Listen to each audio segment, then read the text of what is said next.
ሰላም ጤና ይስጥልኝ የተከበራችሁ ክቡራትና ክቡራን የሳምንቱ ወደ ክፍል ተከታታዮች ወገኖቻችን እንደምን አላችሁ? እግዚአብሔር እርዳታ ዛሬ አዲስ መጽሐፉን ይህን የአራተኛውን የኦሪት ክፍል ወይም ብሔረ ኦሪት እንጀምራለን። ያም በኦሪት ዘኍልቍ ምዕራፍ 1 ጀምረን እስከ ምዕራፍ 4 ቁጥር 20 የሳምንቱ የኦሪት ክፍል በፓራሻት ባሚድባር ተብሎ ይጠራል ማለት ነው። በዚህም ላይ የምናደርገው ውይይት በሻግ ሸቦት ከመድረሱ በፊት ወይም የኦሪት መቀበላችን በዓል ከመድረሱ በፊት የሚውለው ሰንበት ይህም ፓራሻት ባሚድባር እናነበው ክፍል ነው ማለት ነው። ይህንንም ለዚህ ውይይታችን ከራብ ያዕቆብ ጋር ኦሪትን ለመቀበል ምን ዝግጅት ያስፈልጋል፣ መሪያው መዘጋጀት አለበት፣ ይህን ባስመለከተ እንዲሁ ሰፊ ትምህርት ይኖረናል በዚህ ላይ እና ቆይታቸው ከኛ ይሁን። ከዚህ በመጀመሪያ ራብ ያዕቆብ ሻሎም ለካ። ሻሎም መስለም ኸይር በውኸሰም ሰላም ጤና ይስጥልኝ። እንደምን አላችሁ?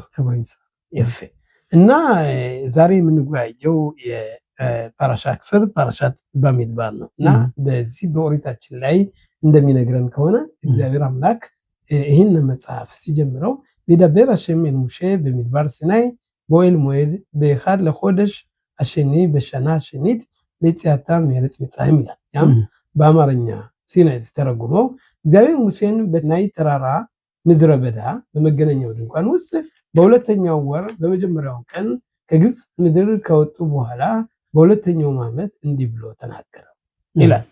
እንግዲህ እግዚአብሔር አምላካችን ለሙሴ ይገለጥለታል። የሚገለጥበትም በምድረ በዳ ነው ማለት ነው እና ይህ ምድረ በዳ ወይም አራተኛው የኦሪት ክፍል የጀመረው ምን ለማለት ፈልጎ ነው? ከዚህ በመጀመሪያ ጤና ይስጥልኝ፣ አመሰግናለሁ። አራተኛው መጽሐፍ የምናገኘው ከእንግዲህ ስሙ ወይም ደግሞ የተወሰነው ባሚድባር ከሚለው ነው። ስሙን ያስ እንግዲህ ሁሉም ነገር ስም አለው። በስሙ የኦሪቱን ታሪክ ወይም ደግሞ የመጽሐፉን እዛ ውስጥ ያለውን ምስጢራዊ መንገድ አለ። ይሄን ለማየት ጠለቅ ብለን ያስፈልገናል። ከአንደኛው መጽሐፍ ከጀመርን ኦሪት ዘፍጥረት ማለት ነው የምናየው እግዚአብሔር ዓለምን እንዴት አድርጎ እንደፈጠረና ወይም ደግሞ አንዳንዶቹ የአባቶች መጽሐፍ ይሉታል ግን ሰፈር አቦት ከዛ በጣም ከፍ ያለ እንትን አለ። አብርሃም እግዚአብሔር እችን ዓለም ከፈጠረ በኋላ ለአባቶች የተፈጠረውን ወይም ደግሞ ያንን በሙሉ ይሄ እንዴት አድርጎ ለአብርሃም ለይስሐቅ ለያዕቆብ እንዳስረከባቸው ወይም እንደተቀበሉት እዚህ የምናየው ነው። እንግዲህ የእግዚአብሔር ንጉስነቱን ያስታወቁ እነሱ ናቸው። የእግዚአብሔር ማንነቱን በደንብ አድርገው በዓለም ውስጥ መሰረቱና ምሰሶውን የተከሉ እነሱ ናቸው እና ይሄ ከዚህ መጽሐፍ ባጭሩ ያስረዳል። ሁለተኛው መጽሐፍ ስናየው ኦሪት ዘጸአት ወይም ደግሞ ሰፈር ሽሞት ይህ እነዛን የሶስቱ አባቶቻችንና የአራቱ እናቶቻችን የመሰረቱትን ተከታታይ ማን ነው የሚል ነው። እንግዲህ ይህም ደግሞ የትውልድ ሆኖ ይገኛል። የነዛ ትውልድ ስሞች ዝርዝር የሚያስረዳ ከዛም በደንብ አድርጎ የሚያሳየው ዘጸአት ከህዝበ እስራኤል ከግብፅ የወጡበትና ከግብፅ የነበሩትን ታሪክ ይሄን በደንብ አድርጎ የሚያስረዳው ነው ይላል። በሶስተኛው መጽሐፍ ስናገኝ ይሄ በጣም ጠለቅ ያለ ወይም ደግሞ በጣም ከፍ ያለ ኃላፊነትን ቀደም ሲል ያገኘነውን ከአባት ወደ ትውልድ የተገኘውን ትእዛዝ ኦሪት ዘሌዋውያን በፍጻሜ እናገኘዋለን። ማለት ኦሪት ዘሌዋውያን እንግዲህ የካህናትና የሌዊ ስራ አገልግሎት የእግዚአብሔርን አገልግሎት እግዚአብሔርን የሚያቀርበውና ወይም ቁርባን ሁሉን እነዚህን በደንብ አድርጎ የሚያስረዳ ሆኖ ይገኛል። ይህ መጽሐፍ ከአራተኛው መጽሐፍ ስናገኝ ግን በጣም አድርጎ የሚያስገርመው ምንድነው? ይሄ መጽሐፍ በመጀመሪያ ጊዜ የሚጀምረው ህዝበ እስራኤል በምድረ በዳ እያሉ እግዚአብሔር የሰጣቸውን ቅዱስ ኦሪትን የተቀበለውን ቅዱስ ኦሪትን ወይም ደግሞ ያቺ ኦሪት ከምድረ በዳ ሲቀበሉ ምን ያህል ዝግጅት እንደነበራቸው፣ ምን እንዳደረጉ፣ ኑሯቸው ምንድነው፣ ስንት ነበሩ፣ ቁጥራቸውን ይሄን በደንብ አድርጎ ከዚህ የሚያስረዳ መጽሐፍ ነው ይገኛል። ስለዚህ የመጀመሪያው ቃላት ምንድነው? ህዝበ እስራኤል በምድረ በዳ ነበሩ። በምድረ በዳ ሳይሆን በምድረ ሲናይ ይለዋል። ምድረ ሲናይ ላይ ምድረ በዳ ሳይሆን እኛ የምናውቀው ሁሉ ጊዜ ምናው ምድረ በዳ ግን ከዚህ ምድረ ሲናይ ይላል። ምድረ ሲናይ ላይ ምን ነበር? ከዛ እንዴት ያለ ታሪክ ነበር? እንዴት ያለ ታሪክ ከዛ ተወሰነ? ምንድነው የተቀበሉት? የመጀመሪያው ምዕራፍ የሚያስረዳና የህዝበ እስራኤል ከፍ ያለውን የነሱን የተቀበሉትን ወይም ደግሞ ከፍ ያለውን ቃል ኪዳን ያደረጉትን ነው። ከእግዚአብሔር ጋር ትገባ። ይህን ትንሽ ቆይቶ ልናየዋለን። ለምንድነው የመጀመሪያው ምዕራፍ በዚህ የሚጀምረው? እና እንግዲህ ኦሪት ዘሁልቁ አሁን እንደምትለን ማለት ነው ይሄ የሚናገረው ራሱ ትኩረት የሚሰጠው ሚድባር ሲናይ ወይም የሲናይ ተራራ የሚለውን ያንተን ተረሶ ነው የሚሄደው። ያም ማለት በምናይበት ጊዜ መጀመሪያ ህዝበ እስራኤል ኦሪትን ይቀበላሉ ማታን ቶራ በይጽም ከዛ በኋላ ያሉትን የልጆችና የህይወትን ከግብጽ የወጣ ህዝብ ከኦሪት ዘሌዋውያን ካለፈ በኋላ ያለውን የህይወት ውጣ ውረድ እንዲያውም ምንድነው ቀደም እንደተጠቀስከው መጀመሪያ በንጉጋ ላይ ኦሪት ዘፍጥረት ስለ አባቶች ማንነትና ምንነት ሲገልጽ ማለት እና አብርሃም እና ይስሐቅ እና ያዕቆብ ከዛ የተረከቡትን አንድነታቸው ግዴታ በሚገልጽበት ጊዜ የአባቶች መጽሐፍ ተብሎ ሲተረጎም ሊቃውንቶች እንደሚነግሩን ኦሪት ዘሁልቁ ግን የልጆች መጽሐፍ ይባላል።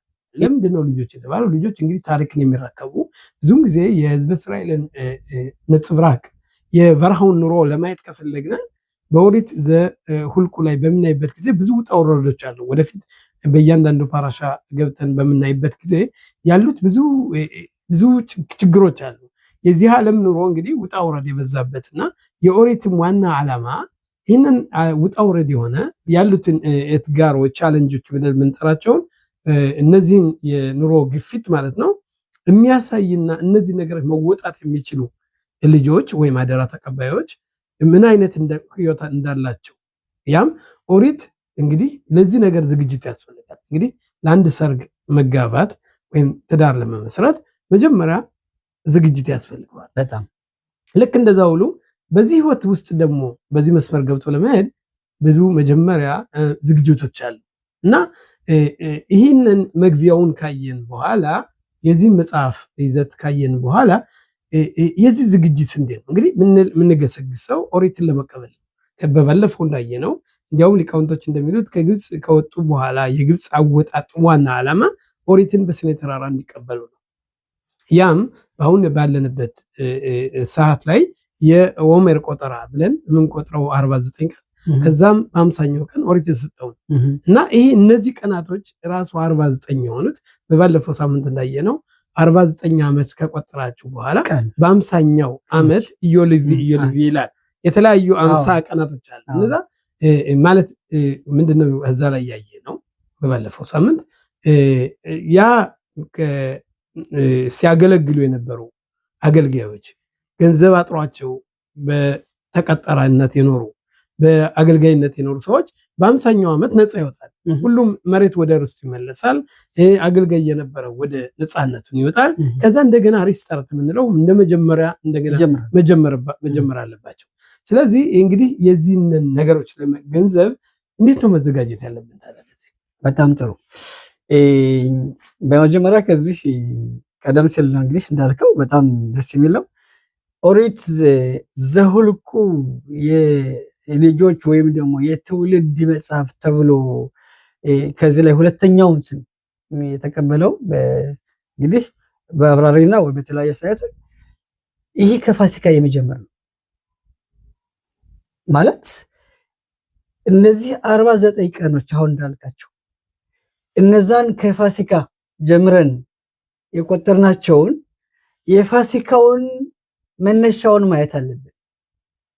ፋሲካ የተነሳ መቼ ነው? የፋሲካውን ምሽት ወይም ደግሞ የፋሲካውን ዋናው ዓላማው ምንድን ነው ብለን ከዚህ እንግዲህ ማየት አለብን። ፋሲካ ለልጅ ተናገረው ይላል አይደለም? ለልጅን ታሪክ ተረከበና ሀገር ሸልፔሳ እንለዋለን። ይሄ ጋታለ ቢንኻ ለልጆች ለልጅ ብለህ ተናገረው ይላል። ያንን መቼ እንደተናገረው የምትናገረው ተረክለት ይላል። ከነዚህ 49 ቀኖች ታሪኩ የሚጀምረው ማታውን ነው። በዛን ጊዜ ነው በደንብ አድርገህ ይሄን ታስተምራለህ። ግን ለዛ የተረከው ታሪክ ጉዞ አለው፣ መንገድ አለው። አንዳንዴ ወላጆች ልጆችን ምን ይላሉ? ሄድና ልጄ እንደዚህ ያለ ቦታ እንደዚህ አድርገህ ይሄን አምጣልኝ ስታመጣልኝ ይሄን ትቀበላለህ ይላሉ። ማለትም ስጦታ አለው፣ ደሞዝ አለ። እዚህ እኛ ለልጆች እናስተምራቸዋለን። ስናስተምራቸው ግን ያንን የሚቀበሉት ከየት ነው? ከተወሰነ ቦታ ነው። አንተ አሁን ዝግጁት ታደርግላቸዋል። ወደዛ ለመግባት የፋሲካውን ታሪክ ጠለቅ አድርገው ማንነታቸው የሚያስታውቃቸው ነው። ነፃነት ወጥታችኋል የሚል ታሪክ ነው የምንሰጣቸው። የእነሱ ማንነታቸውን የእስራኤል እግዚአብሔር መርጦ ያወጣው ህዝብ ነው ከግብፅ። ይሄ ራሱ ከፍ ያለ ጉዞ ነው። የእነሱ ስንቃቸው ኃይላቸው ይሄ ነው። ወደ ግብፅ ከግብፅ ወጥተው ወደዚህ ሲናይ ተራራ ወደ ምድረ ሲናይ ለመድረስ ያን በጋታ ለቢንኻ የሚለውን ታሪክ ይዘው መጓዝ አለባቸው። ይሄ ምንድነው? የአብርሃም ቀደም ሲል አልከው የይስሐቅ የያዕቆብ የነሱን ቃል ኪዳን የአባቶች እግዚአብሔር ያንን ሁሉ ሰራዊት ከግብፅ አድርሶ አመጥቶ እግዚአብሔር ራሱ ህዝቡን ሲያወጣው ይሄን ይዘው ይጓዛሉ።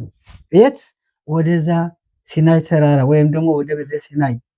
ይሄ ካሉት ዝግጆች ባጭሩ ይሁን ይገኛል ማለትም የህዝቡ። ስለዚህ ይሄ መጽሐፍ የትውልድ ወይም ደግሞ የልጆች የሚለውን ከማለት የቃላት ቁጥሩ እያንዳንዱ ቁጥር የሚቆጥሩት ወደ ቅዱስነት የሚመራቸው ነው። የነበሩትን ታሪክ የሚያስረሳና የሚመጣውን ታሪክ የሚቀድስና የሚባርክ ነው። ይሄ ነው ቁጥሩ 49 ቀኖች። እንደገባኝ ልክ እንደ ሙሽራ እንደገባኝ ከሆነ ማለት ምትለን አንድ ሰው ወደፊት ያለውን ለዓላማ ለመድረስ ወይም የሆነ ቦታ ለመድረስ መጀመሪያ ዓላማውን የት እንደሚደርስ አደራውን ተቀብሎ መሄድ አለበት። አባቶች እንግዲህ ህዝበ እስራኤል እግዚአብሔር ለአብርሃም እንደገባለት እግዚአብሔር የገባለት አብርሃም ምንድነው ዘርህ በሌላ ሀገር 400 ዓመት ስደተኛ ይሆናል፣ ከዛ በኋላ በብዙ ሀብትና ንብረት አወጣቸዋለሁ ያለው ይህ ታሪክ የሚያልፍበት አቅጣጫዎች መንገዶች አሉ። እነዚያ ህዝበ እስራኤል በሚወጡበት ጊዜ እስካሁን የተለያየ ውጣ ውረዶች ነበሩ። በግብፅ ላይ የነበሩት የህይወት ምስቅልቅልነት ማለት ነው ወደኋላ ሊጎትታቸው ይችላል። እንዲያውም ፈርዖን እንግዲህ አምባገነን በመሆን ህዝበ እስራኤልን ለመርገጥ ለማጥፋት በፈለገበት ጊዜ እግዚአብሔር አምላክ ከነፃነት ፍሪደም የምንለው ወደ ነፃነት አሸጋገራቸው። በሚያሸጋገራቸው ጊዜ የነሱ ዓላማ የአባታቸውን አደራ ተቀብለው እና አብርሃም የይስሐቅን አደራ ተቀብለው ቀጥተኛ መሄድ ነበረባቸው። ስለዚህ አንድ ሰው መንገድ በሚጀምርበት ጊዜ የተቀበሉን ዓላማ መርሳት የለበትም እና ስለዚህ የሚያደርጋቸው እነዚህ ዝግጅቶች ከቆጠራ አንደኛ ከነበረው ውድቀት ወይም የረከሰ ህይወት ለመላቀቅ የሚያደርጓቸው በአንድ በኩል የፈጠኑ ወደዚህ ቦታ ወደ ኦሪት መቀበል አካባቢ በሚደርሱበት ጊዜ የነበሩትን ሁለት የረከሱ ነገሮችን እየተቀደሱ ማምጣታቸውን የሚያሳይ ሁኔታ ነው። በዚህ ፓራሻ ላይ የሚገርም እያንዳንዱ ህዝብ ይቆጠራል። እንደ ቁጥሮቸው በትክክለኛ ተቀምጧል። የእያንዳንዱ ነገድ ምን ያህል እንደሆነ በቁጥር እንግዲህ ያም በሰርጉ ያውን አዝመና ጸርፍ ለዳሚ ማን ሰዎች እንደማናቸው የሚገኙት ሰዎች ያላቸው ብዛት፣ ምክንያቱም ነገሮችን ለማመጣጠን ማለት ነው። እንደዛ ሁሉ እንበልና ልክ እንደዛ ሁሉ ህዝበ እስራኤልም እግዚአብሔር ይቆጥራቸዋል። የሚቆጥርበት ምክንያትም በእውነት እያንዳንዳቸው በጣም ልዩ እንደሆነ ወርቅ እንደሆኑ አንድ ሰው ቢጎል ይላል። እዚህ ላይ ምን ይላሉ ሊቃውንቶች? ህዝበ እስራኤል ጥቂት ቢኖሩ ኖሮስ የተወሰኑ ቢኖሩ ኑሮ ኦሪት ይሰጥ ነበር የሚላለን እና የተወሰኑ አይደለም። ሁሉም ህዝበ እስራኤል በአንድ ላይ ቆጥሮ ምንድነው የሚሉት? እንዲያውም 600,000 ህዝብ ሲወጣ እያንዳንዱ የኦሪት ቃላቱ በምንቆጥርበት ጊዜ 600,000 ይሆናል ቃላቱ እና ፊደሎች ቃላቶች ፊደሎች ይላሉ። እነዛ ፊደሎች ማለት ምንድነው ይላል? ኦሪት የተጻፈበት በሙሉ ለእያንዳንዱ ይሁዲ ለእያንዳንዱ ሰው ምን አለው? ፊደል አለው። ፊደል አለው። ያ ፊደል ከአንዱ ቢጎል ያረፍተ ነገር ወይም ያ ቃል ትርጉም የለው። ስለዚህ መጀመሪያ በኦሪት ወደ ኦሪት ለመቀበል በምንሄድበት ጊዜ እግዚአብሔርን ቅድስና በምንፈልግበት ጊዜ ምን ይላል? መጀመሪያ አንድ መሆን አለብን። አንድ መሆን አለብን። በየውም ኻቶናቶ በየን ሲምኻት ይቦ እንዳለው በዚህ በሰርጉ ቀን በጨግላው ቀን እንዳለው ሁሉ ሰርግ ለመምሰረግ ዝም ብሎ ራሱ ሳይሆን የእግዚአብሔርን ቃል ለመቀበል ህዝበ እስራኤል ሁሉም አንድ መሆን አለበት ይላል እና ያን አንድ የሚሆንበት ምክንያት እንዴት ነው? እንደዚህ አንድ መሆን ይቻላል ወይስ? በጣም ጥሩ። ከዚህ እንግዲህ የህዝበ እስራኤል ከግብፅ የወጣበት ምክንያቱም በአንድነቱ ነው የነበረበትም። ከዛም ይሄን ያክል ጊዜ አንድነት ስላልሆነ አንድነት ሲፈጠር ነፃነት አለ። አንድነት ከሌለ ግን ስደት አለ። በዚህ እንሂድ። አንድነቱ የሚፈጠረው በምንድን ነው? ከአንድ ሰው ብቻ አይደለም። ከመሪ መጀመር አለበት። መሪዎች አሉ። ሙሴ አለ፣ አሮን አለ። የህዝቡ ልብ አንድ ሆኖ መሪያቸውን ከሰሙ እዚህ ላይ አንድነት አለ ማለት። ህዝቡ የሚነጋገረውና ለምሳሌ አንድ ምሳሌ ልስጥህ። አሁን የክኔሰት አባላት የሃይማኖት በሁለተኛው ቤተ መቅደስ ሲዱሩን የጸሎት መጸለያውን ሲያወጡት የተወሰነውን ሸኸሪት፣ ሚንኻ፣ አረቢት፣ ክኔሰት አግዶላ አይደለም። እነዚህ አሁን እነዚህ ይሄን ሲያዘጋጁት ከዛ ምንድነው የሚለው ጸሎቱ በ18 ቡራኪዎችን ስንጸልይ አሁን የጸሎት አይደለም እዛ ያለው የተጻፈው ምንድነው? በአንድ ሰው ቃል ብቻ አይደለም። የግል ልመና አይደለም። የግል ልመና አይደለም። ኤላ ምንድነው? ከዛ ያለው የህዝቡ ነው ያለው ብላችሁና ራብም እንደሚለው ይብራይ። ይሄ አንድነቱን የሚሰጥ እኔ ስላንተ ጸልያለሁ፣ አንተ ስለኔ ትጸልያለህ። አንተ ስለ ወንድሞቼ ትጸልያለህ፣ ወንድሞቹ ከዛ ሆነ ይጸልያሉ። አንተ ያደረከው እነሱ ያውቁም፣ አንተ እነሱ ያደረኩትን አንተ ታውቃለህ። ህዝበ እስራኤል እያንዳንዱ ኮል እስራኤል አረቢን ዘባዘ ይላል። ህዝበ እስራኤል እነሱ በእነሱ ምንድነው ናቸው? ከዚህ ላይ ዋስትና አላቸው። ዋስትና አላቸው፣ ተባባሪዎች ናቸው፣ አንድነት አላቸው። በሚያደርጉትም እያንዳንዱ ስለ ጓደኛው ማሰብ አለበት፣ ስለ ህዝቡ ማሰብ አለበት። ይሄ አንድነት የሚፈጥር ከዚህ መንገድ ነው። ጎረቤት ለጎረቤቱ፣ ጎረቤት ለጎረቤቷ፣ ወንድም ለወንድሙ ብቻ ሳይሆን ከሩቅ ያለው ማሰብ አለብን። ከውጭ ሀገር ያሉትን፣ እስራኤል ሀገር ያሉትን ሁሉን ለመሰብሰብ በጸሎታችን እንችላለን። ይሄ በልባችን ነው። አንድነት የሚፈጠረው በምንድን ነው? በልብ ነው። ዋናው ነገር የልብ አሰራጩ በጣም አድርጎ ሁሉን የሚሰበስበን። ለከን ሁለተኛው ቤተ መቅደስ ያፈረሰው በምንድን ነው? በሲናት ኺናም ይለዋል። አንደኛው ናካለን አይደለም። አንደኛው ቤተ መቅደስ ያፈረሰው በአምልኮት ነው። አበል ሁለተኛው በምንድን ነው? እስከ ዛሬ ያለን ስራ ይሄ ነው። እና አንድነቱ ከየት ነው? በፍቅር፣ በአንድነት፣ በዝግጁት፣ በጎ አድራጎቶችና እነዚህን የመሰሉ ነገሮችን መከታተል አለበት። ከዛም ደግሞ ከዚህ መሃል ምንድነው? ቅዱስነት አለ። ቅዱስነቱ ይሄ በትእዛዝ ነው። የእግዚአብሔርን ትእዛዝ እየተቀበልን ስንፈጽም በፍጹም ልባችን ባንድ ሆነን እዚህ አንድነቱ ሊፈጠር ይችላል። በምናይበት ጊዜ ለነገሩ በኦሪቱ ላይ የሚገልጸው በያኻን እስራኤል ነው እና ህዝበ እስራኤል በአንድ ላይ በአንድ ልብ ተቀመጡ አረፉ ይላል። ያም ማለት ለምን አረፉ አላለም? አረፉ በያኻን እስራኤል እና ህዝበ እስራኤል ከዛ ተቀመጠ። ያ አንድ ልብ ነበረባቸው። ኦሪት ለመቀበል አንድ መሆን ነበረባቸው። ነገር ግን በምናይበት ጊዜ በየቀኑ በምናይበት ጊዜ ወጠን በምናይበት ጊዜ እያንዳንዱ ራሱ ብጠራው ማይሰማ አለ እና ይሄ ትንሽ ራስን መደለል አይመስልም? አንድ ነን ለማለት ወይስ ሌላ አስተያየት እይታ አለ? ራሺ ወይም ደግሞ ራሺ ባለቃውንት በይኻን እስራኤል ሻም ዛሲ ያስረዳም ይላል ከእሽ ኻድ በለበ ኻድ ይላል። ለምን ህዝበ እስራኤል በሲናይ ተራራ ሲቆሙ እንደ አንድ ሰው ልብ እንደ አንድ ሰው አካል ሁሉ ባንድ እንዳንድ ሆነ ነው የተቆጠሩት። ማለትም በይኻን የነሱ አንድነታቸው ልባቸውን እግዚአብሔር ያየውና እንደ ሰው ነው። ለዚህ ኃይል አለው። አሻም ይሄን የምናደርገው ዝግጁት በእነዚህ ወደ ኋላ ትንሽ ለመለስ ስላለው በእነዚህ 49 ቀኖች የተሰጠናቸው የራሱ ከፍ ያለ እድል ነው ወደዚህ ለመድረስ ማለት ነው። ያንዳንዱ የቤት ስራ ለማድረግ ይችላል። ልክ ለዮም ኪፖር ዝግጁት እንደምናደርግ፣ ለሮሽ ሃሻና ዝግጁት እንደምናደርግ ለኻግ ሸቮኦት ይሄን የመሰለ ዝግጁት አለው። ይሄ ዝግጁት ወደ እነዛ ቀጥለው ወደፊት ያሉትን በዓላቶችን በደንብ አድርጎ አዘጋጅቶ የሚያደርሰን ሆኖ ይገኛል። ዋናው ማነው? ሻፎት ነው የምናገኘው የምረዳው ማለት ነው። እዚህ ላይ በአንድ ልብ ሲል ቅድም እንደጠየቁትኝ ህዝብ በምናይበት ጊዜ በውጭ አካል በምናይበት ጊዜ በሳምንቱ ውስጥ የምናየው እያንዳንዱ ቅድም እንዳልኩትኝ ብጠራው እንኳን ለመስማት በጣም አስቸጋሪ ነው። ወይም የምታውቃቸውን ሰዎች ሰላም ትላለህ። እዚህ ሀገርም እስራኤል ሀገርም በውጭም በይበልጥ በውጭ ሀገር ህዝብ እስራኤል ሲገናኝ በጣም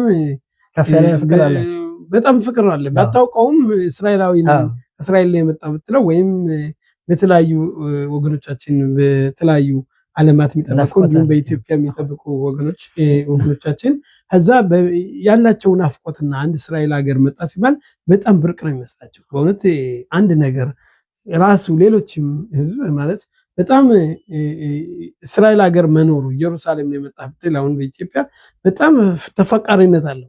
ራሱ መላእክት ነው የምትመስለው፣ እንደ መላእክት ነው የሚያየው እና ያለው ፍቅር እዚህ በምንኖርበት ጊዜ ግን እንደማንጓዋጥ አንድ ጎን እንዳለ ይህን አንድ ነገር አሁን የምንናገረው ህዝብ እስራኤል አንድ የሆነ ህዝብ ነው በምንልበት ጊዜ እንዴት ነው አንድ ይሆናል ልንን እንችላለን ያለን እንላለን። ግን ጠለቅ ብለን በምናይበት ጊዜ በባለፈው ሳምንት ምን ተዋየ ነው አንድ ሰው ትፍሊንን በሚያስርበት ጊዜ ቅድም ያልነው አለ ዋናው መሰረቱ አንድ የሚያደርገን ነጥብ ምንድነው? ሁላችንም የና አብርሃም የና ይስሐቅ የና ያዕቆብ ልጆች ነን። ይሄ ውጫዊ ነው እንግዲህ በምንፈቀፍቅበት ጊዜ የተለያዩ ጉድፎችን በምንከላበት ጊዜ ወደ ትክክለኛው ጎዳና እየተጠጋን እንሄዳለን። በዛን ሰዓት ልባችን አንድ ነው። ምንም ነገር የሚቀየር በውጭ ሀገር በምትኖርበት ጊዜ ወይም ውጫዊ በውጭ በምትኖርበት ጊዜ ወይም በሚያዩ ጊዜ በጣም ብርቅዬ ትሆናለህ። እያንዳንዳችን በጣም ያለው ፍቅር እንዴት ነው? በጣም የበለጸገን ያደገ ነው ማለት ነው። እዚህ ግን ብዙውን ጊዜ ምንድነው የምንለው ውጫዊ ስለምንመለከት ነው። ግን ውስጣዊ የመመልከት ሁኔታ አለ። ሁላችንም ብዙውን ጊዜ ያየነው በባለፈው ሳምንት እንዳለው በጦርነት ጊዜ በችግሮች ጊዜ ህዝበ እስራኤል አንድ ነው፣ በጣም አንድ ነው። ይህን አንድነት ደግሞ እንግዲህ እንደምታየው ዋናው እግዚአብሔርም እንዳለው የእግዚአብሔርን ቤት ሲሰራ እንዳለው በኦሪት ዘጸአት መጨረሻው አካባቢ አስሉ መቅደስ ሸካንቲ በቶካም እንዳለው የሱ መቅደስ ሲሰራ ምንድን ያለው እግዚአብሔር የኔ አንድ ሰው ቤቱን ሲሰራ በውስጥ መስኮቱን በውጭ ያጠበዋል፣ በውስጥ ያሰፋዋል ይላል። ያም የሚያሰፋው ምንድነው? በውጭ ሌሎች ሰው እንዳያዩ ነው። በውስጥ የሚያሰፋው ራሱ እንዲያይ ነው። ብዙም ጊዜ የኔ የሚባል ነገር አለ። ነገር ግን እግዚአብሔር ቤቱን ሲሰራ በውጭ በኩል መስኮቱን ሰፊ ያደረገው፣ በውስጥ በኩል ጠባብ አደረገው። የፈጣሪ አመለካከትና የሰው ልጅ አመለካከት አንድ አይደለም፣ ጭራሽ አንድ አይደለም። እዚህ ላይ ራሱ ማየት እንችላለን። እና ብዙውን ጊዜ የሰው ልጅ ወደ ፈጣሪ እየተጠጋ እየቀረበ በሚሄድበት ጊዜ አንድ ማየት ይችላል። አንድ ህዝቡን ይህ ውጫዊን አይደለም ያው ሆን እኔ ቴልአቪቭ መሄድ ከሆነ አንተ በርሸባ የምትሄድ ከሆነ እና አንተ የምታስበው ሐሳብ ሌላ ሊሆን ይችላል፣ እኔ የማስበው ሌላ ከሆነ ሁለታችንም የሐሳብ ልይት መለያየት ነው እንጂ የልብ አንድነት አለን። ሁላችንም የምንሰራው ለጥሩ ዓላማ ነው። ስለዚህ ጻድቃኖች ወደ እግዚአብሔር እየቀረቡ የሚወዱ ሰዎች ወይም የእግዚአብሔርን መንገድ በትክክለኛ ፈለጋውን የሚከተሉ የእግዚአብሔርን አንድነት የሚያዩ የሚያንጸባርቁ ሰዎች ወይም ወደ ኦሪት ለመጥቀም ውስጣዊ ማየት መቻል አለብን። በውስጣዊ በምናይበት ጊዜ ትልቅ ነገር አለ። ያም ምንድነው ይላል እዚህ ላይ የምናየው ምን ይላል እዚህ ላይ በኮደሽ አሽልሽ ለጥት በኔ እስራኤል መረጥ ይጻፍ ህዝበ እስራኤል ከግብጽ ከወጡ በሶስተኛው ወር ግን ወደ ሚድባር ሲናይ መጡ ይላል። ማዘ በሶስተኛው ወር ምንድነው? እነዚህ ወራቶች ምንድናቸው? እነዚህ ከመጋቢት ሚያዝያ ግንቦት ያሉ እነዚህ 3 ወሮች ናቸው። በእነዚህ 3 ወሮች ውስጥ በዚህ በሚጠግበት ጊዜ ለውጥ አለ። ምንድነው ይላል? አሁን ለምሳሌ በበዓላት ቀን ወይን አንድ ሊቅ የሰማሁት ምንድነው ይላል? ስጋ ብቻ ብሎ አይደለም ወይን ጠጡ ይላል። ወይን የሚጠጣው ለምንድን ነው? ወይን በምትጠጣበት ጊዜ የመጀመሪያው ኮስ ወይም አንደኛው ብርጭቆ ትንሽ ይጨምራል፣ ቮሊዩ ይጨምራል፣ ግን ድምጽህን ይጨምራል። ሶስተኛው እንደዚህ፣ አራተኛው እንደዚህ ያለ ሰውየው ሌላ ሰው ነው የሚሆነው። ለጥሩ ሊሆን ለመጥፎ ሌላ ጉዳይ። ነገር ግን ለውጥ አለ። ቢበላ ግን ድካም ነው የሚልክበት። በመጠጥ ግን ለውጥ አለ ሰው እና እነዚህ ቀናቶች የሰጡት ሰው እንድንለወጥ ነው። ከነበርነው ቦታ ባለንበት የባለፈው ዓመት የተቀበልነው ወረት እንዲያውም ምን ይላሉ? በዚህ በዓል በዚህ በሻቮት በዓል ለእያንዳንዱ መጻብ ሩኻኔ የእግዚአብሔርን ቃል የሚቀበልበት ቅድስና የሚቀበልበት መንፈሳዊ ህይወት የሚቀበልበት። አሁን የመንፈሳዊ ህይወት በዓመት ውስጥ የሚታደለው በዚህ በሻቮት በዓል ነው። ስለዚህ እንደዛ አይነት ልክ እንደ መጠጥ እንዳየነው መጠጥ የሰውየውን ሁኔታ እንደሚቀይረው ሁሉ እኛም በአስተሳሰብና በአመለካከት መቀየር አለብን። ለኢንዲቪጁዋሊ ለራሳችን የግል ህይወት ሳይሆን የህብረተሰባዊ ህይወት፣ የቤተሰብ ህይወት፣ የማንነት የሀገር ህይወት፣ የህዝብ የአደራ መወጣት ህይወት። የዚህ ነው እንግዲህ ለውጥ የሚሉት። የነዚህ ለውጦች ካሉ ልዩነቱን አይደለም የምናየው፣ ውጫዊ አካሉን አይደለም የምናየው፣ ውስጣዊ ውስጥ ነው። ውስጣዊ ክፍሎችን ነው የምናየው። ስለዚህ ለዚህ ለመድረስ ይላል አሁን ያለነው ቅድም በመግቢያችን ላይ እንዳየነው ለዚህ በዓል ለመድረስ መጀመሪያ ከዚህ ከሻቮት በዓል በፊት የሚለው ሰንበት ማለፍ አለበት። ኦሪት በተሰጠችው በሰንበት ነው ይለናል።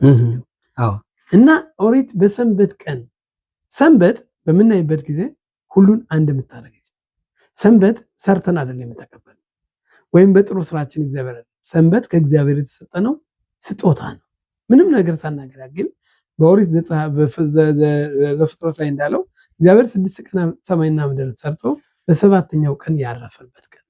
ያም ራሱ ሰውን በስድስተኛው ቀን ቤናሽማሾት ንብራ አዳም ማለት ፀሐይ ሊገባ ሲል ሰው ተፈጠረ። ለምንድን ነው የተፈጠረው? በደስታ ሰንበት እንዲያከብር። እንግዲህ እዚህ ላይ የምናየው ይህ ዓለም ውጣ ውረድና መስቀልቅል የበዛበት ህይወት ሳይሆን በሰላም ደስ ብሎን እንድንኖር ነው። ግን እኛ አራሽ፣ እኛ ገምዳይ፣ እኛ ከፋፋይ፣ እኛ ዓለምን ምንመራ ፈጣሪን ወደ ጎን ትተን አንተ ከሱ ቁጭ በል እኛ ራሳችን መስተዳድርም ላጽፈን እንዳለው እኛ ራሳችን ህይወታችን መምራት እንችላለን በምንልበት ጊዜ ነገሮች ሁሉ በጣም ውጣ ውረድ ይበዛባቸዋል። ስለዚህ ይላል ሰንበት ይህን የሻቮትን በዓል ከመቀበላችን በፊት ያለው ሰንበት ለምንድን ነው? ሰንበት ነፃ የተቀበልነው ነው። ከዚህ ወደ እግዚአብሔር ወደ ኦሪት አቀባበል በምንመጣበት ጊዜ ደግሞ ይህን ነፃነትን ቅድም ያልነው ከግብፅ ምድር ከባርነት ከሰው አገልጋይነት አውጥቼ የራሳችሁ ሰልፍ ኮንፊደንስ ምንለው የራሳችሁ የመተማመን በራሳችሁ ህይወታችሁን የመምረጥ ሂደት በየደቂቃው በዚህ ዓለም ባለንበት ሞልቷል። የሚበላ እግዚአብሔር የተመሰገነ ይሁን በጣም ሞልቷል። እዚህ ሀገር ብዙ ነው። ምናልባት በተለያዩ ሀገራችን በኢትዮጵያ ትንሽ ችግር አለ። የተለያዩ ጦርነቶች፣ ራቦች አሉ። እነሱንም በእውነት መጸለይ ያለብን። ህዝብ ስራ ከጸለየ ለዓለም በረከት ይወርዳል። ያ ብቻ አይደለም። የኛ ችግሩ በአሁኑ ሰዓት የመምረጥ ጉዳይ ነው። መርጦ መብላትን መርጦ መኖርን አልቻልንም ብዙውን ጊዜ እና እነዚህ ሻባት ሰንበት ኦሪት የተሰጠችው በሰንበት ነው። ለምንድን ነው እስኪ ሰንበት በኦሪት ዳፍካ በዚህን ቀን ሰንበት በኦሪት መሰጠቷ ምን ለማመልከት ፈልጎ ነው? በጣም ጥሩ።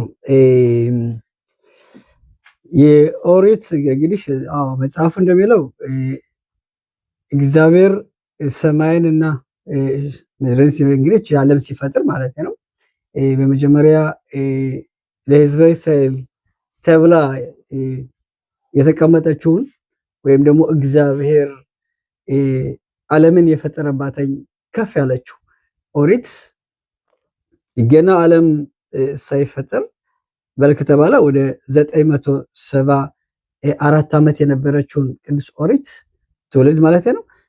በዚህ ከግብፅ ለወጣው ህዝብ በዚህ ቀን እንዲቀበላተኝ እግዚአብሔር በሻባት እንዲቀበሏተኝ ተወሰነ። ከዚህ ብዙ አስተያየቶች አሉ፣ ብዙ ምክንያቶች አሉ። ከአንደኛው ምን ነው የሚለው ህዝበ እስራኤል ቅዱስ ኦሪትን የተቀበሏተኝ ከእንግዲህ በልካልነ ከነዚህ 49 ቀኖች ዝግጅት ቀደም ሲል እንደተቀነሳቸው ከነዛ በኋላ ነው። ከዚህ ውስጥ እንዴት ለውጡ ምንድን ያላቸው ለውጥ ያለበት ቀን የትኛው ነው? በጣም ከፍ ያለ ቅዱሳን ቀን የትኛው ቀን ነው? ቅዱስ ቀን ማን ነው? ለሻቡኦት አይደለም? ለሻቡኦት በደንብ አድርጎ የሚቀርበው በደረጃ በቅዱስነት የትኛው ቀን ነው? ፔሳህ ነው? ስኮት ነው? ሮሽ ሀሻና ነው? ከዚህ ላይ ያለው ከእንግዲህ ስናይ ማን ያለን? ሻባት ነው። ሻባት የህዝበ እስራኤል ደረጃውን የሚያሳይ ነው።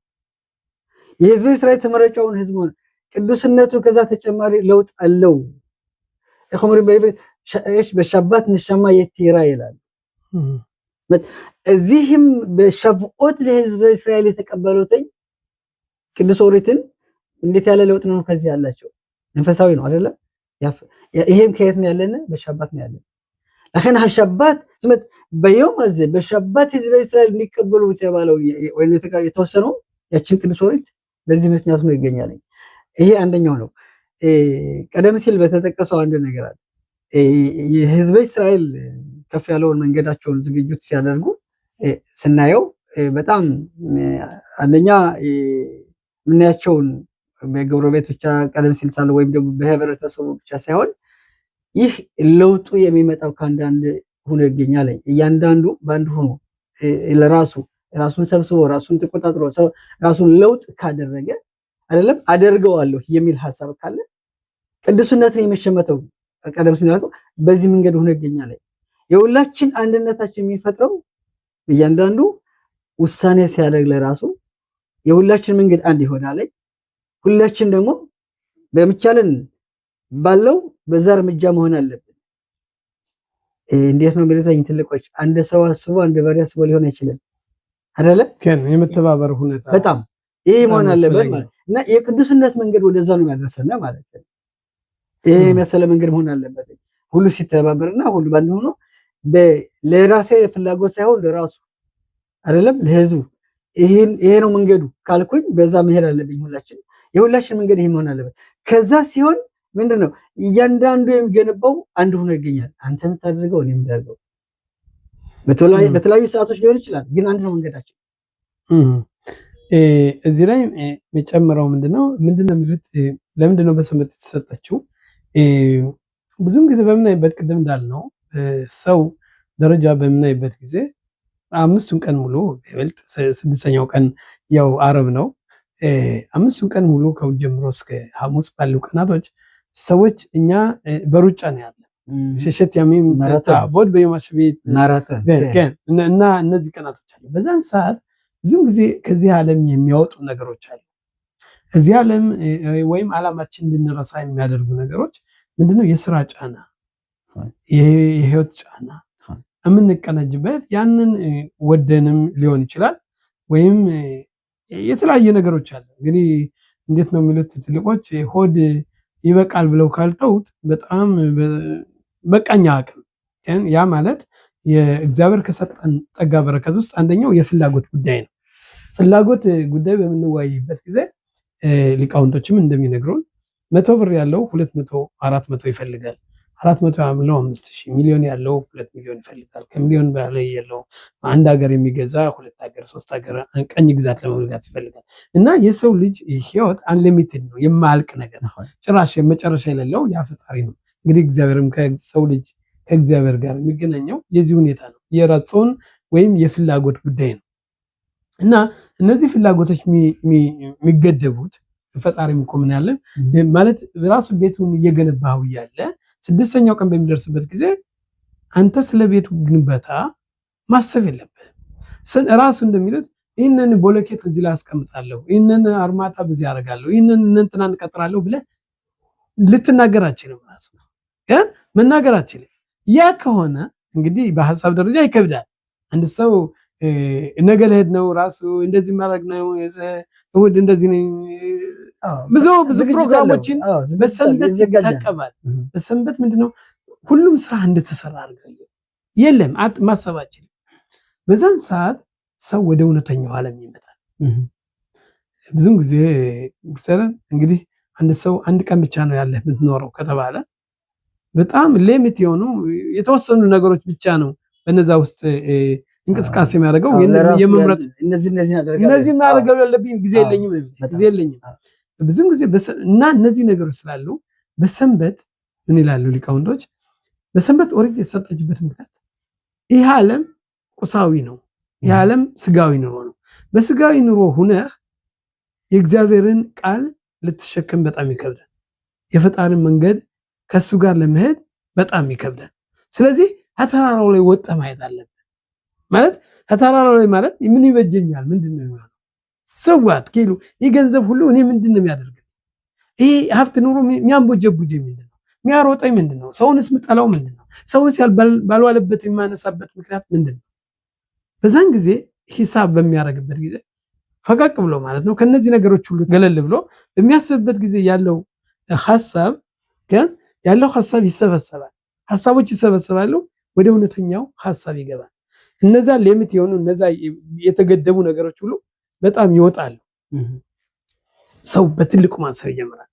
በትልቁ በዓላማዎች ማሰብ ይጀምራል። ስለ ዓላማ መናገር ይጀምራል። ስለ ፈጣሪ መንገድ እግዚአብሔር እኮ በጣም ሁሉን የሚመግብ አምላክ ነው። እግዚአብሔር እኮ ሁሉን ቻይ አምላክ ነው። እግዚአብሔር እኮ ኦሪት እኮ ሁሉን ነገር ነች። ያን እንዳብነት ያህል የምንጠቅሰው ምንድነው? በዚህ ባህል ትእዛዝ የለም። ትእዛዝ የለም። በዚህም በሻቦት ባህል ምን ትእዛዝ አለ? ምን መፈጸም አለበት? በሮሽ ሃሻና ከወሰነ ሾፋር አለ። በዮም ኪፑር ከሆነ ራሳችሁን አስጨንቁ ይላል። በዳስ ባህል አለን። እያንዳንዱ ባህል አለው። ሁላችንም እንደምናውቀው በሻቦት ባህል ምንድነው ትእዛዝ ነበር? ሽቲ አለህም ሁለት ዳቦ መቅረብ ነበራችሁ። ቤተ መቅደስ የለም። ታዲያ ምን ያደርግ? ሌሊቱን ሁሉ ይማር። ያ ሰደር ሚንሃግ የተለመደ ልምድ ነው እንጂ ትእዛዝ የለም። እነዚህ ነገሮች ለምንድን ነው? ኦሪት ሁሉም ቃላቶች የእግዚአብሔር ትእዛዝ ናቸው። የእግዚአብሔር ቃል ግን ጥሩ ነው፣ ዓይንንም ያበራል። የእግዚአብሔር ቃል ንጹህ ነው፣ ልብንም ደስ ያሰኛል እንደሚል እና እነዚህ ነገሮችን ለመመልከት አንድ ሰው ከዚህ ዓለም ወጥቶ ሰንበት ኦሪትን ከመቀበል በፊት በሰንበት መቅመስ አለ። በሰንበት ከወጣ እችን ሰንበት ነገ የምትውለውን ሰንበት ከቀመሰ ያለት ያለው አትሞስፌር ያለው መዘጋቢር አንዱ ለምሳሌ ሽቶ አድርጎ በደንብ ወደ ሰርግ በሚሄድበት ጊዜ ያለው የሃይምሮ እድሳት ልክ እንደዛ ነው። ስለዚህ ወደ ኦሪት ለመቀበል በሚሄድበት ጊዜ ከዛ ቦታ ነው ያለው። ሰንበት አሸጋግረዋለች። ችግሩ በነዛ ውስጥ እንዳይወጣ ነው። በነዛ ቀን ያንን ቀን ልክ እንደተወለደ በይፋቱናቱ ሰርጋችን እንደማንረሳው ሁሉ የጫግላውን ቀን እንደማንረሳው ሁሉ በጣም አስፈላጊ ደስ የሚለው ነገሮች እንደማንረሳው ሁሉ በዚህ ሰንበትም ደግሞ ከዚህ ዓለም ወጣን የሚቀጥለው ዓለም ትክክለኛ እውነተኛ እይታ ህይወትን የምናይባት ሰንበት ነች ይላል። ስለዚህ ቀደም እንዳልነው በዮም ሐቱናቶ በዮም ሲፋቲቦ የሚለው ሐቱናቶ ቀደም ለመዳር እንግዲህ ብቻውን ሊዳር አይችልም። ግን ሙሽራ መኖር አለበት፣ ሙሽራዋ መኖር አለበት። ግን ሙሽራና ሙሽራ ለመገናኘት እንግዲህ የሚያደርጉት ዝግጅቶች እነዚህ ናቸው እና በትዳርም በምናይበት ጊዜ እኔ አባቴን እወዳለሁ፣ እኔ እናቴን እወዳለሁ ብሎ ሁሉንም ወዶ የእናንተስ በሁለታችሁ አለ ፍቅር ሰር አባትና እናት የተወለዳችሁ የመጣችሁ ግን የእናንተ የሁለታችሁስ ትስስር ምንድነው? ብሪት ያላችሁ የቃል ኪዳን ቃላችሁ ምንድነው? ቃላችሁ በነዛ ቃላት ለመግባት ብዙ ነገር ምን ከፍላቸው ነገሮች አሉ።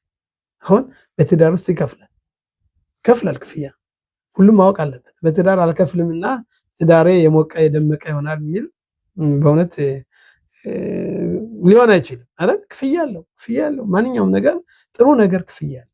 ስለዚህ እነዚህ ነገሮች ደግሞ ኦሪትን ሰንበት በሰንበት ኦሪት የሰጠችበት ከዚህ ዓለም ያለንን ህይወት በትክክለኛ የሰራነው ስራ ሁሉ ሂሳብ የምናደርግበትና ወደ ፈጣሪ የምንገባበት ስለሆነ በኦሪት ለማሸጋገር የእግዚአብሔርን ቃል ለመግባት ከዛ ኦሪት የመጨረሻ የላትም። መጨረሻ የሌላትን ታዲያ የሰው ልጅ 70 ዓመት ነው ይባረታ 80 ዓመት ነው። በዚህ ውስጥ ልንማራችን ልናውቃችን ግን ምንድነው ልክ እንደ ሰንበት ስጦታ ፈጣሪ እንደሰጠን ሁሉ እግዚአብሔርም ሰንበትን በቅድስና ስጦታ እንደሰጠን ሁሉ ምንም ስለሰራን ኦሪትን የዘላለም ቃል ኪዳን ነች። ስለዚህ ኦሪትን እግዚአብሔር በቃል ኪዳን የሰጠን ስጦታን ማታና ግን አሽዋመር ሙሴ ኪበል ቶራ ቢስናይ መስራ የሽዋይ ዝከኝ ከነምን እንግያሉ እንደሚነግሩን ሊቃውንቶች አባቶች ማለት ነው። እና ይሄ የሰንበት እና የሸቮት በዓል ሁለቱም ራቅ ብለን ልክ ከሲናይ ተራራ ወጣን የምናይበት ዓለምን የምናይበት ህይወታችንን የምንመለከትበት ሰዎችን ባሉ አካባቢዎችን የምናይበት እንደዛ አይነት እይታ ካለን ምን ይሆናል ማለት ነው? አንድ ልብ አለን ማለት ነው። ነገር ግን በአዘቦቱ ቀን የአይን የምንመለከትበት መነጽር ካለን ጭራሽ አንድ ሊሆን አይችልም። ሁሉ ቀን ፈራ ቁጣ እየሆነ ግን በልብ አለን። መቼ ነው ያ ነገር ግን ሊያገናኘን ይችል ሊያጣብቀን የሚችለው? በችግሮች ጊዜ ነው፣ በጦርነት ጊዜ ነው፣ በስደት ጊዜ ነው፣ ውጭ ሀገር በምንኖርበት ሌሎቹ በውጭ ቦታ በምንገናኝበት ጊዜ ነው ያንን ነገር ፍቅሩ የሚጠብቀው። ነገር ግን በእጅ ያለ ወርቅ ከመዳብ ይቆጠራል እንደሚለው እኛም እናጣጥለዋለን።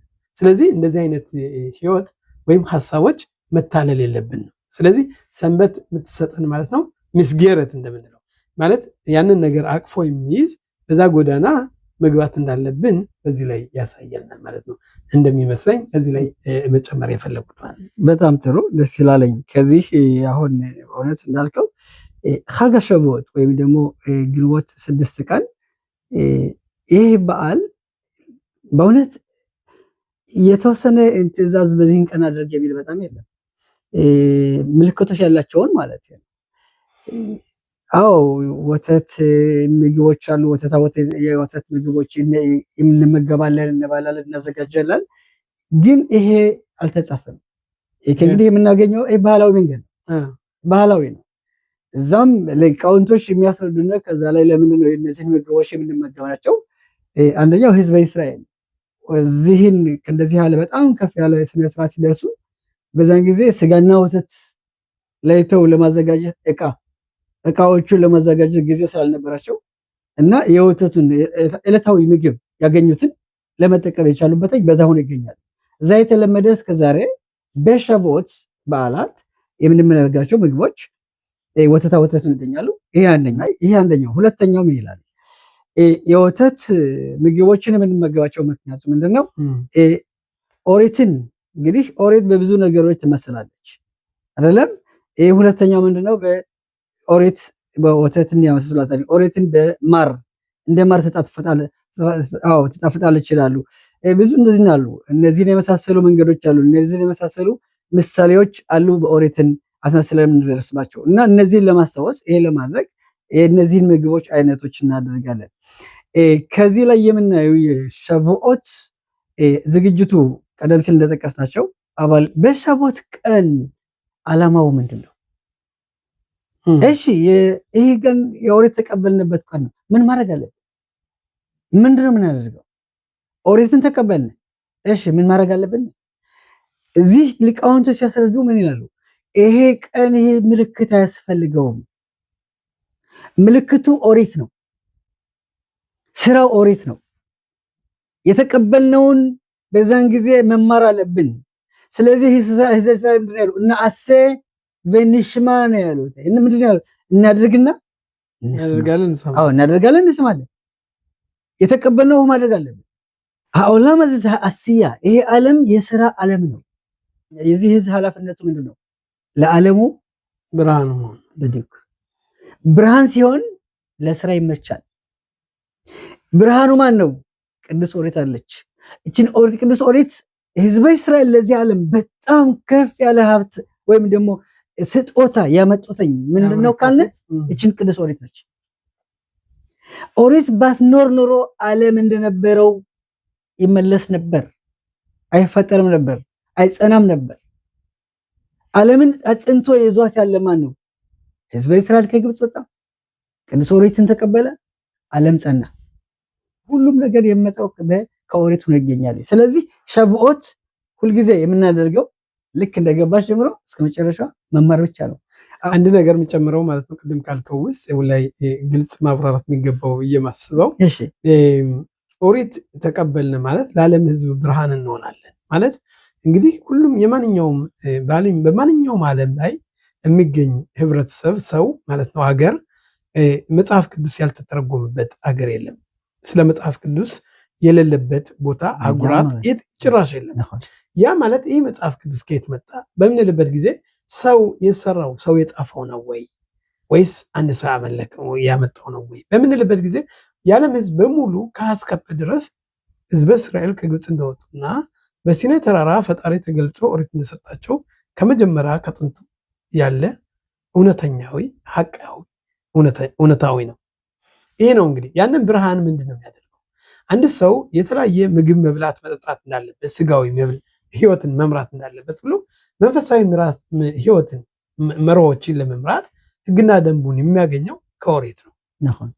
ኦሪት እንግዲህ በዓለም ላይ ብርሃን ትሰጣለች ስንል የኦሪት ብርሃን በትክክለኛ እይታ ሳይት ማየት የምንችለው ኦሪት በቃልና በጽሑፍ የተሰጡ ኦሪቶችን ሁለቱን አጣምሮ የያዘው የሚገኘው በህዝበ እስራኤል ዘንድ ነው እና ስለዚህ ህዝበ እስራኤል ኦሪትን በተማረ ቁጥር የዓለም ህዝብም ይቀምሳል።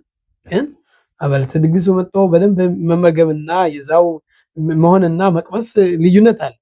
ቅምሻ ነው፣ ግን ሁሉም ያውቃል ያንን ኦሪት።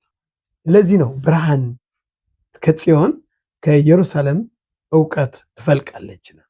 ግን እውቀት ትፈልቃለች ኢየሩሳሌምን የማያወሳ ስለ ኢየሩሳሌም የማይናገር ስለ መጽሐፍ ቅዱስ የማያወራ ህዝብ የለም። በተለያየ ቋንቋ በዓለማት ቋንቋ ተተርጉሞ የምናያቸው ይህ ህዝበ እስራኤል ከግብፅ ምድር ከወጡ በኋላ 49 ቀን ከቆጠሩ በኋላ ራሳቸውን ካዘጋጁ በኋላ በቅድስነት 3 ቀን ራሳቸውን ካነጹ በኋላ ያንን ሁሉ ዝግጅት አድርገው የእግዚአብሔርን ቃል የሰሙበት እግዚአብሔር አምላካችሁ እኔ እግዚአብሔር አምላካችሁ ነኝ ከግብፅ ምድር ያወጣኋችሁ ከኔ በቀር ሌላ አምላክ አታምልኩ የሚለውን እነዚህ ሁለት መርሆች ራሳቸው በጆሮአቸው የሰሙበት፣ እውሮች አይናቸው የተከፈተው፣ ደንቆሮች ጆሮአቸው እንዲሰማ ያደረገው ከትንሹ ጀምሮ እስከ ትልቁ የሰማበት። ለዚህ ነው እንግዲህ ለዘላለማዊ ህይወት ዋና ዋስትና ሆኖ መጽሐፍ ቅዱስ የተወሰደው። ለዛ ነው እንግዲህ የህዝብ እስራኤል ኃላፊነት ኦሪትን ማስተማርና የእግዚአብሔርን ፈለጋ ማሳየት፣ ለዓለም ብርሃን መስጠት የሚችል የእውቀት ፋኖስን ማብራት የሚችል የህግና ደንብን አወጣት። አሁንም ባየናቸው በዚህ እነዚህ 2 ዓመቶች ውስጥ ራሱ የተባበሩት መንግስታት ትልቆች ዓለማት እንኳ አሁን ኢራኖች እንደዚህ ህዝቡን ሲጨፈጭፉ ምንም አላለም። በእስራኤል ግን ብዙ እስራኤል እንግዲህ ዋና አንቀሳቃሽ የሆነችው ሞተር የሆነችው ይህን ነገር ሁሉ የተነሳው ከዚህ ከታሪክ ከመጽሐፍ ቅዱስ ከኦሪት አኳያ ነው ማለት ነው። ስለዚህ ቅድም ለዚህ ነው ያለው በእጅ ያለ ወርቅ ከመዳብ ይቆጠራል ያለው እና እኛ ደግሞ እንግዲህ እግዚአብሔር ከቸረልን ከመረጠን ራሱ ሌሎችም ህዝቦች ወደ ህዝብ እስራኤል ዘንድ ካቀኑ ማለት ነው እነሱም ይባረካል። ምንድነው እግዚአብሔር ያለው? እግዚአብሔርም ለአብርሃም ምንድነው ያለው? የሚባረክ ሁሉ ይባረክ፣ የሚረግም ሁሉ የተረገመ ይሁን አለው። ለምን? ህዝበ እስራኤልን ሁሉ የሚባረክ ይባረካል ነው ይባረካል። ለምን? ይህ በረከት ለአብርሃም የተሰጠው በረከት ለይስሐቅ የተሰጠው ለያዕቆብ የተሰጠው ለሙሴ ከዛ በኋላ አሁን ላለው ትውልድ ሁሉ በረከት የመጣው ማለት ነው። ከዚህ ዋንጫ ለመቅመስ ደግሞ በእውነት ልባችንና አእምሮአችን የማንጻት ይዘትና ጎዳና በጣም መሆን ያስፈልጋል። ለዚህ ነው ይሄ ዛሬ የምንወያይበት ርዕስ የሻቦት በዓል የተባለው። ሻቦት በዓል 7 ሳምንታት መቁጠር ሳምንታት እነዚህ ሳምንታት የሚቆጠሩት አንድ ሰው በእውነት አንድ ነገርን በሚጓጓበት ጊዜ ቀን ይቆጥራል። በጣም ቀን ይቆጥራል።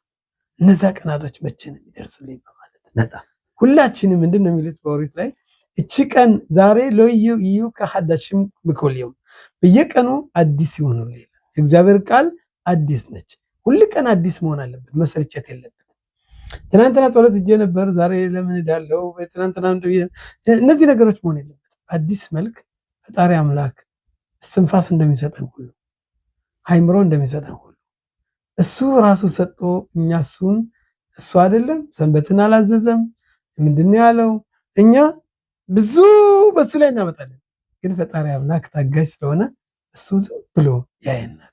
በእውነት ያየናል ዝም ብሎ እና ስለዚህ በእውነት ትዕግስት የምንሸምትበት ሩሃኒ ማለት መንፈሳዊ ህይወት ካለን ሁሉንም ማስተናገድ ይችላል። ስለዚህ መንፈሳዊ ህይወት እንድንቀበል ከወዲሁ መዘጋጀት እንዳለብን ለእኛ ስንዘጋጅ ሌሎችም ደግሞ በዚህ በረከት ይባረካሉ።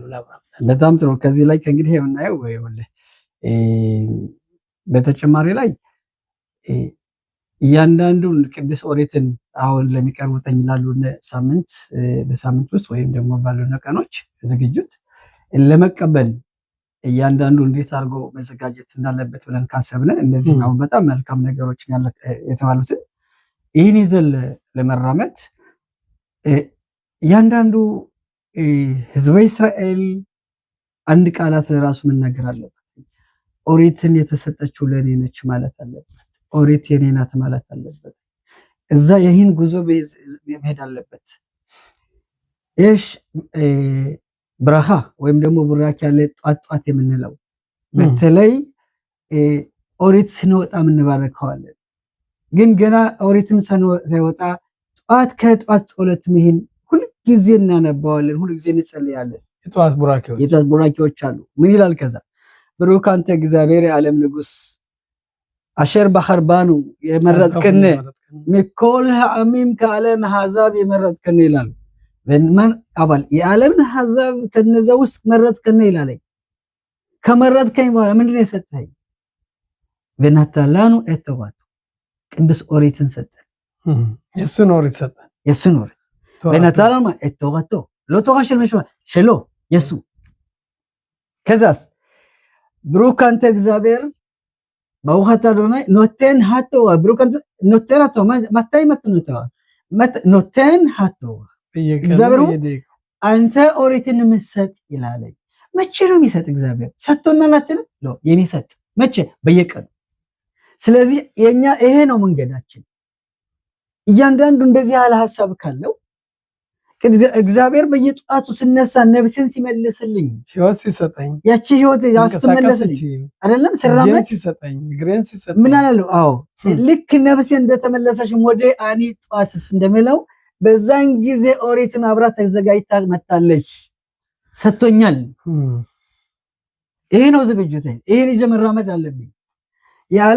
የዓለም ብርሃን የሚሆነው ከዚህ ነው። የህዝብ እስራኤል ብቻውን አይደለም ከኦሪቱ ጋር ሆኖ ነው። ለከን አሸር ናታን ላኑ ማታይ ኖቴና ተዋ ዛክሻ ባታ ኖቴሊ ከሸምሽ አታናታታ ሊተቱ አታነሻማ ነፍስን እንደሰጠኛ ኦሪትን ሰጠኛል። ያቺ ነፍስ ብቻዋን አይደለም የምትኖረው ከኦሪት ጋር ነች። ለከን ሞዲ አኒ ለፈነ አዎ ስለዚህ እኔ ከፊት ከመሰከረ በጣም አንድ አጭር ታሪክ አለ። አንድ አሜሪካዊ ማለትም ኃያል ወይም ደግሞ ወታደር ነበር። ውትድርና እንደሄደ ገና ከቤቱ ሲወጣ በሳምንት ውስጥ ነው ከተዳረ በኋላ በሳምንት ወደ ውትድርና ይወስዱታል። ውትድርና ሄዶ ሚስቱ ደብዳቤ ትልክለታለች። ደብዳቤው ተቀበለው ደብዳቤ በአመት አንድ ጊዜ ነው። ያችን ደብዳቤ ሲያገኛተኝ ደብዳቤው ላይ ሚላለኝ ክብሩ ይስፋ ለእግዚአብሔር ሴት ልጅ ትወልዳልናለች አለችው። እንዴ ይሄ እንግዲህ ከተዳሩ በኋላ በሳምንቱ ነው ሴት ያለው አይደለም። እዛ ሚስራች የተቀበለው ምንድነው? ልጅ ተወልዶልናል አለችው ሚስቱ። ያንን ደብዳቤ ይሄ ወታደር ማረጋ አዘና ከኪሹ አስገባው። የጦር ኃላፊው መጣና ምን ታደርጋለህ? አይ ደብዳቤ ያነበብኩ ነው። ምንድነው ደብዳቤ? አይ ከሚስት የተቀበልኩት ደብዳቤ አለ። ከስልጠና እየዋሉ ማታውን ሲተኙ ወታደሮች በሙሉ ያቺን ደብዳቤ እያወጣ ያነባታል እንደገና ሁልጊዜ። አሁን አንዱ ቀረበና ጓደኛ ይለው አቤት ምንድነው ይሄን ደብዳቤ ሁልጊዜ የምታነበው? አይ እኔ አላነበው ማለት ከቤተሰቦች ጋር እየተገኘ ማለትም ከነሱ ጋር ደብዳቤውን ሳነበው ማነው ብቻ አይደለም ማለት ክልናዊ ግንኙነት አደርጋለሁ በጣም እና ከነሱ ጋር ነው መገናኘው አለ። ስልክ የለኝም ምንም የለኝም። ስልኬ ምንድነው? ደብዳቤ ነው አለ። ደብዳቤ ይሄን ደብዳቤ እስከማገኛቸው ምን አደርጋለሁ? አነባዋለሁ። ተስፋዬ ይሄ ነው፣ ቃሌ ይሄ ነው፣ ዓላማዬ ይሄ ነው፣ ንግግሬ ይሄ ነው፣ ፍቅሬ ይሄ ነው። ስለዚህ ያን ደብዳቤ ልክ እንደማንኛውም አድርጌ ከዚህ አስቀምጠዋለሁ። ከሱ ጋር እንነጋገራለሁ። እሱን ሳነበው ማስበው በዛን ጊዜ ምንድነው? ከቤተሰቦች ጋር ነው ያለው። ህዝበ እስራኤል ይሄ ነው። እግዚአብሔር የሰጠውን ኦሪት ሁልጊዜ ይዞ ከተከታተለ ለዘላለም ከነበረው ቅዱስ ሊወጣ አይችልም። ከተቀበለው ቅዱስ ማለት ነው። ቅዱስነቱ አብሮት ነው ያለው። ምንድነው የሚፈልገው ከኛ ውስጥ? ያንን የተቀበልነው ቃል ኪዳን። ኦሪት ማለት ምንድነው? ይቅርታ አድርገልኝ ባጭሩ ከዚህ ላይ ኦሪት ምንድነው ካልነ የእግዚአብሔር ቃል ነው። የእግዚአብሔር ንግግር፣ የእግዚአብሔር ድምፅ ነው። የእግዚአብሔር ንግግር፣ የእግዚአብሔር ቃል ከኛ ውስጥ ነው ያለው። እግዚአብሔር ይህን የመሰለ ስጦታ ሲሰጠን እኛ ይህን ይዘን ከእግዚአብሔር ጋር መነጋገር አለበት። ይህን ቋንቋችን፣ ይህን ማለትም ንግግራችን በዚህ መሆን አለበት። ይሄም ያነው ወታደር ያደርገው ይሄ ነው። በእንደዚህ ያለ መንገድ ምሳሌ ነው ማለት በዚህ ነው ያሄደው ማለት እና እንግዲህ እግዚአብሔር ፈቃድ ወደዚህም ደግሞ እርምጃችን በዚህ ቅዱስ ቀን በዚህ ከፍ ያለው መልካም በዓል በጣም ከፍ ያለ ደረጃ ያለው የቅዱስነትና እንደዚህም ለሁሉም መሪ ሆኖ የሚገኘው ይሄን የመሰለ በዓል ሆኖ ይገኛል።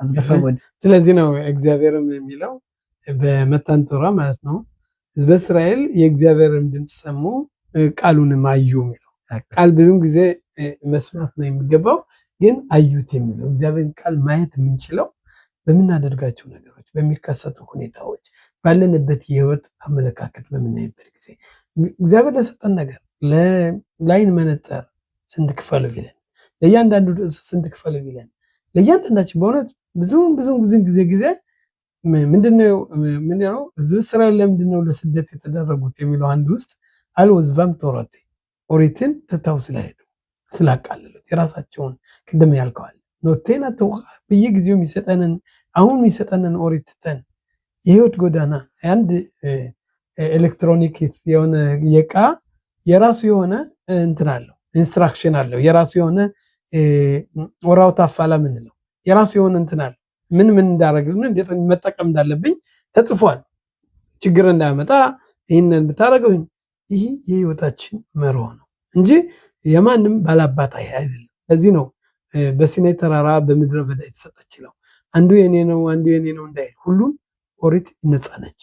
ኮላጻሜ ይልሁ የለማይ የሚፈልግ ሁሉ ወደ ወንዝ ይወርድ ወንዝ ይጠጣ፣ ደሃ ነኝ አይል ሀብታም ነኝ አይል፣ ተምር ያለው ሁኔማ የተማርኩ ህብረተሰብ ስለተወለድኩ ነው እንደዚህ አይደለም። ለምን በፊኻ በልባቢኻ በፍህ በከንፈር ውስጥ ነው ላሰው ምናደርገው ከሆነ ማንንም አይቻልም። እንዲያውም ምንድነው ይላል ኦሪት ሊቃውንቶች እንደሚሉን ከድሃ ቤተሰብ ኦሪት ይወጣል። ለምንድነው ድሃ ቤተሰብ ኦሪት የሚወጣው? አይመካም፣ በሀብት አይመካም፣ በገንዘብ አይመካም። እነዚህ ነገሮች ቁሳቁስ ናቸው፣ ጊዜያዊ ናቸው፣ ስጋዊ ናቸው። ነገር ግን የሚመካው እግዚአብሔር ብቻ ነው። ሀብት አለኝ ወገን አለኝ ብሎ አይመካም። ስለዚህ ከዚህ የምንማረው ኦሪትን ለመቀበል ራሳችን ማዘጋጀት አለ። መምህራችን ሙሴ እና ሚኮላ ዳም ሰው ልጆች ሁሉ ትትና የበዛበት ሙሴ ነው። ስለዚህ ሙሴ የሱን አይነት ሁኔታና አርያ ለመቀበል ማለት ራሳችን መዘጋጀት አለብን። ልክ እንደ ሸባት ቅድም እንዳልነው ሸባት እግዚአብሔር የሰጠን በስጦታ መልክ ነው። ህይወታችን ራሱ ስጦታ ነው። እኛ ይመስለናል ዓለምን ለዛውንም ቢሆን እኮ ፕሮፌሰር እና ቀዶ ጠጋኝ ወይም ሐኪም ሙምኼ አይሞትም ነበር፣ ዘላለማዊ መኖር ይችላል፣ ብዙ ነገሮች መኖር ነበር። ግን ሁሉን ነገር እግዚአብሔር የሰጠን ስጦታ ነው እና በእውነት በዚህ በረሃ በምድረ በዳ የልጆች መጽሐፍ ይህ ነው እንግዲህ የህይወታችን መሄድ የምንችለው እና ለማጠቃለል ያህል አንድ ሁለት አረፍተ ነገር እንትለው ካለ ኦኬ እና ማለት ያለን ሁኔታ ይህ ነው ማለት ነው። እግዚአብሔር የተባረከ የተቀደሰ ይሁን።